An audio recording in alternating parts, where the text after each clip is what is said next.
All right, guys, I'm back again with another CRT video. And this one here is a TV that I found in one of my last videos. I think it was 2 videos ago, my garbage picking video. And I picked this TV up for free, and it has really impressed me. I was gonna sell it, and I just keep using it and using it. I'm like, man, maybe I should keep this thing. It's really a hidden gem, and I don't really hear anyone talking about it. So yeah, I just kind of wanted to talk about it. Let's get the model number here. It's a Toshiba, I believe like a A30, yeah, 20, let's focus here, 27A33 from June of 2003. And this TV looks really basic. You know, you see this thing, you're just like, that thing's boring looking. You know, it's nothing special. Why are you even talking about it? And it does. It looks super boring. Like when you think of a 90s, well, in this case, early 2000s CRT, yeah, this is probably what you would think of, but it's actually really, really good. And I don't even think it was that high end of a set, because this is one of the ones, one sign to me is that there's no menu button, and to me, I always hate that. But anyway, I don't even know, but it does have composite. I'm trying to get to where it's not flickering as much for you guys, and S-video, which is awesome. So I guess we'll go over the inputs first. So right in the front, we got composite. Then as I stated before, there's really basic controls, volume, channel power. Nothing special there. You're definitely gonna need the remote. You cannot change the inputs without the remote. So even using the channel buttons, you're not gonna be able to go to the actual other inputs. So I had to use a remote for one of my other Toshibas, but luckily they seem to be very compatible with each other. Here's the top. It is flat on top, kind of. It's a little slanted, but you could definitely put like a Wii sensor bar up there if you want. Here's the side. It's pretty deep, this one. It's like, for a 27-inch, it's definitely not very compact. And then here's our inputs here. So we got good old RF, S-video, which I'm using right now just to demonstrate this.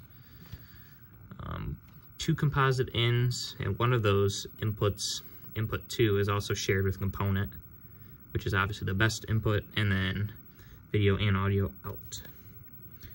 So yeah, pretty good. I mean, you can hook up, you know, 1, 2, 3, 4, 5, 6, if you count, like around like 6 systems at once if you count the front, so pretty good, really. I mean, you can't complain. It's definitely not lacking in inputs.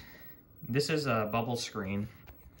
It does have curved glass, but it's super slight. Like, so you can kind of see it there. It is curved, but it really looks like a flat screen. It's kind of weird. Like, you get the benefits of the good geometry on the curved glass, but it looks like a flat screen. And it really reminds me, as a lot of Toshibas do, of a Sony. So as you can see here, this is not an aperture grill, but look at those scan lines. They're just like straight across. So it really does remind me of like kind of a Trinitron kind of look, even though it is a shadow mask tube. I did get the model number of the tube. It was an Orion, but it had an M on it. And I know the Panasonic M tube is really good, so I kind of wonder if it's like a rebadged Panasonic tube. I don't know if that's a thing. If you know, let me know. I can give you the model number if you're curious. But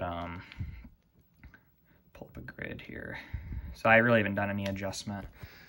It's really good geometry. Like for no adjustment, that looks awesome to me. The left here could maybe be, well, not really. Maybe the picture can move over a little bit to the left, but I'm not worried about it. I mean, in gameplay, you're never gonna notice something like that. And yeah, those squares are looking straight, and they are looking very, very clear. It does not come up on camera, but you know, definitely upper left, a little convergence. You can see the blue kind of and red kind of getting out of line there a little bit, but in gameplay, it looks freaking awesome. And I was really not expecting much from this TV. It had component, so I was excited for that reason, but man, I really didn't. Like, this is like really, really nice. Like, and this is not a 1-chip Super Nintendo, by the way. This is actually an older one. I tried to use my 1-chip, but for some reason it wasn't working with this bootleg ridiculous S-video cable that I'm using. So for whatever reason, we couldn't use that. But let's get into the game here. Get like a full screen. Yeah, that's just super crisp. Like the picture really reminds me of a Trinitron. Like, yeah, it just doesn't look that good on camera, but in person, this thing looks awesome. So yeah, I mean, there's not a ton to say. I'll show you the menu here. One complaint I do have about this TV is that the sound is not very good. I don't have the audio plugged in right now, but the sound, I was really not impressed with. It sounds really tinny and just not very good. If you do get this TV somewhere, I would definitely recommend external audio. So here's the menu, kind of standard on a lot of the Toshibas. It's basic, but it gets the job done. It's all your basic adjustments.